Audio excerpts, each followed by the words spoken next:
सो है गाइस, कैसे हो आप सभी लोग। सो गाइस, एक और वीकेंड का वार आज खत्म हो गया और भैया आज का वीकेंड का वार होस्ट करने के लिए आए रोहित शेट्टी। कल का वीकेंड का वार जो होस्ट किया था वो थी एकता कपूर, जिन्होंने कुछ खास एक वीकेंड के वार को होस्ट नहीं किया था। बेसिकली मुझे ऐसा लग रहा था कि उन्होंने अपने वीकेंड के वार में सिर्फ विवियन को ज़्यादा सपोर्ट किया और एक वुमेन कार्ड के तौर पर भैया चाहत पांडे को टारगेट किया। डेफिनेटली वहाँ चाहत पांडे की गलतियां हैं और वो डेफिनेटली वो खेलती है, लेकिन इतना ज़्यादा फोकस उन्होंने उन पर किया, बल्कि घर के और भी बहुत सारे बड़े बड़े मुद्दे थे जिन पर उन्होंने बिल्कुल भी फोकस नहीं किया। लेकिन आज भैया रोहित शेट्टी ने जब वीकेंड का वार शुरू किया तो डेफिनेटली उन्होंने काफ़ी बड़े बड़े मुद्दों को हाईलाइट किया और अच्छे से उस पर बात भी की। इनफैक्ट उन्होंने तो भैया करणवीर से शुरुआत की और इसके बाद वो सारा के पास गए और इसके बाद भैया वो एलिश के पास गए। ऑलरेडी मैंने कल की वीडियो में बताया था कि भैया एलिस वाला जो मुद्दा था वो बहुत ही बड़ा था, लेकिन भैया किस तरह से एकता ने उस मुद्दे को उठाया तक नहीं। लेकिन आज रोहित शेट्टी ने उस मुद्दे को उठाया, लेकिन उतनी कुछ खास बातचीत नहीं की जितना मुझे लग रहा था। और जिस तरीके से उसे क्रिटिसाइज किया जाना था चाहिए था या उसे जिस तरीके से बोला जाना चाहिए था उस तरह से तो बिल्कुल भी नहीं बोला। एक पोलाइट तरीके से वो चीजें कर दी। बात करेंगे इसके बारे में भी, लेकिन सबसे पहले हम बात कर लेते हैं करणवीर के बारे में। तो भैया देखिए, करणवीर को आज रोहित शेट्टी ने पूरी तरह से एक्सपोज करके रख दिया।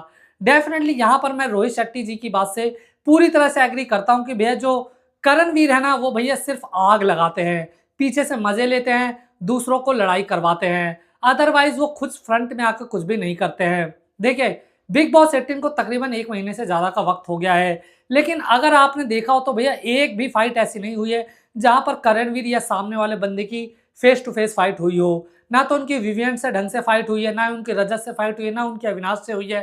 इनफैक्ट घर के किसी भी कंटेस्टेंट से उनकी फेस टू फेस फाइट नहीं हुई है और फ्रंट में आकर वो खेल ही नहीं रहे हैं। जी हाँ दोस्तों, लेकिन एक बात तो हम मानते हैं कि भैया जितनी भी फाइटें होती है घर के अंदर, डेफिनेटली उनके पीछे कहीं ना कहीं इन्वॉल्वमेंट जरूर हमें करणवीर की देखने को मिल जाती है।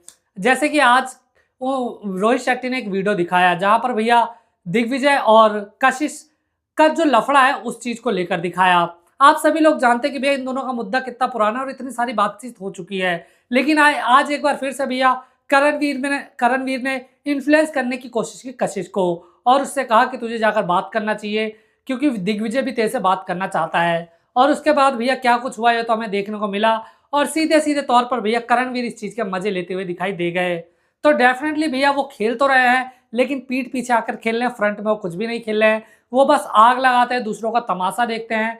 तो भैया उनकी इस गेम को पूरी तरह से एक्सपोज करके रख दिया भैया रोहित शेट्टी ने। डेफिनेटली ये चीज मुझे काफी ज्यादा बढ़िया लगी आज के वीकेंड के बार की। अब गाइस बात कर लेते हैं सारा पे। तो गाइस देखिए, एकता कपूर ने जरूर सारा की चीजों को हाईलाइट किया था, लेकिन उतने अच्छे तरीके से नहीं किया था। लेकिन आज भैया रोहित शेट्टी ने सारा की बातों को बहुत अच्छी तरीके से पकड़ा और उन्होंने जितनी भी गलत गलत चीजें बोली थी डेफिनेटली उनको हाईलाइट किया कि तू किसी की कोख से पैदा हुआ है, तू उन दोनों के बीच जाके सो जा, पति पत्नी और वो फलाना ढिमका। बहुत सारी चीजें सारा ने बोली हुई थी और उन सारी चीजों को हाईलाइट किया भैया रोहित शेट्टी ने। और उन्होंने बताया कि सारा यहाँ तुम बहुत ही ज्यादा गलत गई थी। इनफैक्ट हम सभी लोगों को दिख रहा था कि भैया वहां पर उन्हीं की गलती थी जिस टास्क के अंदर वो हारी थी। उस टास्क में उन्हीं की गलती थी, लेकिन उनकी गलती होने के बावजूद भैया वो ट्रिगर्ड हो रही थी और भैया वो उनसे लड़ने चली गई जिनसे उनकी पिछली खुन्नस थी। क्योंकि जिनके साथ टास्क था उनके खिलाफ तो उन्होंने कुछ बोला नहीं, लेकिन अविनाश, एलिस, ईसा और भैया विवियन के ऊपर वो चढ़ चढ़ के आ गई थी। लेकिन भैया देखिए, फाइट होना कोई बड़ी बात नहीं है। डेफिनेटली सबकी फाइट होती है और फाइट होनी भी चाहिए, तभी ऑडियंस को मजा भी आएगा।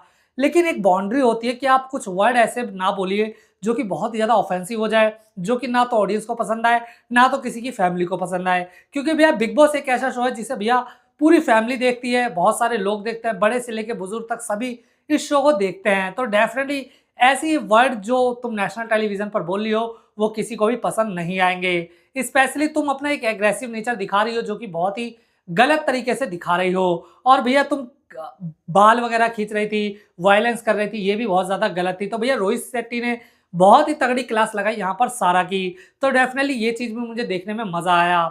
उसके बाद भैया बात कर लेते हैं एलिस की। दोस्तों एलिस की गलती इतनी छोटी नहीं थी जिस तरीके से भैया रोहित शेट्टी ने इस पूरे मामले को एक छोटी सी बात में निपटा दिया। बेसिकली उन्होंने कहा कि एलिस तुम्हारी यहाँ गलती थी, तुमने वुमेन कार्ड खेला डर्टी तरीके से। तो यहाँ पर एलिस भैया चौड़ में कहते हैं कि हाँ मेरे में ख्याल आया था लेकिन मैं खेला नहीं था।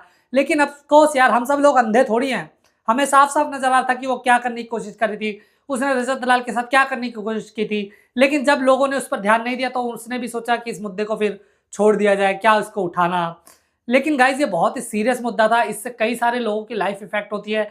ऐसे में जो शरीफ लड़के होते हैं, बाहर होते हैं, उनके ऊपर लड़कियां ऐसे वुमेन कार्ड खेलकर भैया उन्हें गलत तरीके से अटैक कर सकती हैं और भैया उनके खिलाफ कुछ भी चीजें करवा सकती हैं। और ये चीज बहुत ज्यादा गलत थी, वो भी नेशनल टेलीविजन पर। क्या कुछ इन्फ्लुएंस होगा लोगों को, खासकर लड़कियों को, जो कि भैया अपने बेनिफिट के लिए इस तरह का इस्तेमाल करती होंगी। तो डेफिनेटली भैया इस चीज को अच्छे तरीके से हाईलाइट नहीं किया बिग बॉस के द्वारा, और मुझे ऐसा लगता है बहुत ज्यादा बायस्ड है यहाँ पर भैया रोहित शेट्टी और बिग बॉस के मेकर्स एलिस को लेकर, और उन्हें बहुत ही प्यार से इस बात को निकाल दिया गया, जो कि मुझे तो बहुत ज्यादा गलत लग रहा है। इनफैक्ट वो घर के अंदर कुछ भी नहीं कर रही हैं, इनफैक्ट वो तो सिर्फ अविनाश और ईशा की परछाई बनकर चल रही हैं और बीच बीच में अपनी पंचिंग वगैरह देती रहती हैं, इसके खिलाफ उसके खिलाफ चुगली वगैरह करती रहती हैं। और उनकी ये चीज़ तो बहुत ही ज़्यादा गलत थी, बहुत ही ज़्यादा घटिया थी, जिसको और अच्छे तरीके से बोला जाना चाहिए था। तो डेफिनेटली मुझे ऐसा लग रहा था कि शायद आज के एपिसोड में हमें उनके ऊपर एक डिटेल में कुछ चीज़ें देखने को मिलेगी, लेकिन ऐसा कुछ नहीं हुआ। मुश्किल से 2 से 3 मिनट उनके ऊपर बोला गया, उसके बाद इस टॉपिक को ख़त्म कर दिया गया। तो डेफिनेटली ये चीज़ गलत थी। इसके बाद दोस्तों बात करते हैं इविक्शन की। भैया मुझे आज का इविक्शन बिल्कुल भी समझ नहीं आया, पूरी तरह से अनफेयर इविक्शन लगा। भैया अरफिन जो कि घर के अंदर कुछ दिनों से हमें थोड़े से डाउन जरूर लग रहे थे, लेकिन ओवरऑल काफी अच्छा गेम खेल रहे हैं। उनकी अपनी वाइफ सारा के साथ काफी अच्छी बॉन्डिंग है, उनके साथ भी नोकझोंक होती रहती है, घर के सभी बंदों के साथ उनकी इन्वॉल्वमेंट है, काफी फाइट वगैरह भी है, और वो घर में अपना योगदान जरूर दे रहे थे और डेफिनेटली दे रहे थे। लेकिन भैया तेजिंदर बग्गा को घर के अंदर क्यों रखा गया, मेरे तो अभी तक समझ नहीं आ रहा। और कौन से वो लोग हैं जो कि भैया तेजिंदर बग्गा को ज्यादा वोट कर रहे हैं, अरफीन को नहीं कर रहे। देखिए यार, अरफीन मैं मानता हूँ कि वो नेगेटिव जा रहे हैं घर के अंदर, बट एटलीस्ट वो घर के अंदर कुछ तो कर रहे हैं। भैया क्या कर रहे थे तेजिंदर बग्गा जी यार, एक तरफ सोते हुए हमें नजर आ जाते हैं, ना उनका कोई ओपिनियन आ रहा है, किसी चीज पे कोई भी बात नहीं कहते हैं। वो कोई कुछ कहेगा, जैसे कि भैया वो विवियन ने कह दिया था कि जाके थाली पीटो, तो वो थाली पीटने लग गए। कठपुतली बने हुए, उन्हें कोई कुछ भी कह देता है वो करने लग जाते हैं। घर के अंदर कुछ नहीं, सोते रहते हैं। एक एक वीडियो तो हमने देखा था कि भैया 10-15 मिनट भैया सोते रहते और 10-15 मिनट कुकड़ू को बजता रहा था, लेकिन उन्हें कोई खाक फर्क नहीं पड़ा और भैया वो सोए रहे।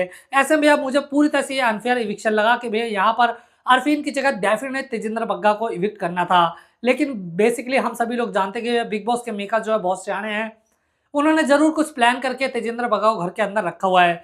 मैं भी ऐसा हो सकता है कि शायद पॉलिटिकल सपोर्ट के लिए रखा हो, या कुछ हो ही रहा हो भैया कि उनकी वजह से कुछ हो रहा हो, वोटिंग आ रही हो, कुछ तो योगदान हमें लग रहा होगा उनका बिग बॉस के मेकर्स को, तभी उसको घर के अंदर लगाया। अदरवाइज भाई मुझे तो नहीं लगता कि भैया अरफीन को कम वोट आएंगे तेजिंदर बग्गा के सिवा। फिलहाल गाइस आज के एपिसोड में हमें कुछ ऐसी चीजें देखने को मिली, जहां अनफेयर इविक्शन हुआ तो वहीं वहीं करणवीर को एक्सपोज किया गया, एलिस को थोड़ा सा ढील में छोड़ा गया, तो वहीं सारा को बुरी तरह से बेस्ट किया गया। आप सभी लोगों को आज के एपिसोड में क्या कुछ अच्छा लगा और क्या कुछ बुरा, अपनी राय मुझे कमेंट में जरूर बताएं। साथ ही वीडियो को लाइक और चैनल को सब्सक्राइब करना ना भूलें।